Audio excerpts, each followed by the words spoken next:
وزیر اعظم عمران خان کے معاون خصوصی برائے سیاسی روابط ڈاکٹر شہباز گل نے کہا کہ وزیر اعظم پاکستان کا حالیہ دورہ سعودی عرب نہایت اہمیت کا حامل ہے۔ عمران خان 7 مئی بروز جمعہ سپہر 3 بجے جدہ پہنچ رہے ہیں۔ جدہ میں صحافیوں سے بات کرتے ہوئے ڈاکٹر شہباز گل کا کہنا تھا کہ وزیر اعظم بروز جمعہ سپہر 3 بجے جدہ ایئرپورٹ پر اتریں گے۔ ڈاکٹر شہباز گل نے کہا کہ یہ دورہ بہت سے سیاسی عناصر کی امیدوں پر پانی ڈال کر جائے گا جو سازشیں کر رہے تھے، پروپیگنڈا کر رہے تھے۔ ہم انہیں بتانا چاہتے ہیں کہ پاکستان اور سعودی عرب کو کوئی جدا نہیں کر سکتا۔ اس دورے میں سیاسی، دفاعی، ثقافتی اور تجارتی شعبوں سمیت دیگر تمام امور میں تعاون پر بات چیت ہوگی۔ انسانی وسائل کی ترقی اور سعودی عرب میں موجود پاکستانیوں کے حوالے سے گفتگو بھی متوقع ہے۔ اس کے علاوہ تحفظ ناموس رسالت صلی اللہ علیہ وآلہ وسلم کے حوالے سے سعودی ولی عہد محمد بن سلمان سے بات چیت بھی ایجنڈے میں شامل ہے۔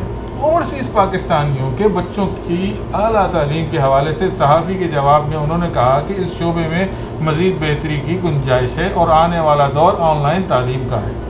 کمیونٹی کے سرکردہ افراد، مختلف سیاسی و سماجی شخصیات کے علاوہ صحافیوں کی کثیر تعداد اس موقع پر موجود تھی۔ فہیم گلستان، جدہ۔ کے لیے ایک خبر ہے، ایک ٹکر ہے، ایک خبر ہے، ایک دن کی ڈیتھ سٹوری ہے کہ یہاں سے کمپلین گئی، پرائم منسٹر صاحب نے چینجز کر دی۔ میں وٹنس ہوں اس چیز کا، ایک دن میں نہیں ہوا، ایک دن میں ہونے والا کام نہیں تھا یہ۔ اس پہ پرائم منسٹر گائیڈ کر سکے ہمارے بچوں کو۔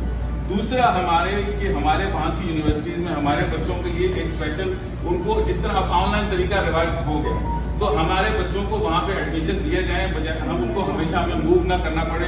اور اس کے لیے کچھ نہ کچھ اس کے لیے کیا سمجھ آ رہا ہے، آپ بڑے سمجھدار آدمی ہیں اور آپ کی نظر ہے ڈیولپمنٹس کے اوپر، اسپیشلی ایجوکیشن کی ڈیولپمنٹس کے اوپر۔ مجھے خوشی ہوئی اس بات کا دیکھ کر، اور اس کا جواب بھی آپ نے اپنے سوال میں خود ہی دے دیا، اور وہ جواب اس طرح سے ہے کہ جو بنی نوع انسانیت کے چیلنجز ہیں وہ آتے ہیں اور اس کے ساتھ ساتھ کام کر کے ہم ان چیلنجز سے نپٹتے ہیں۔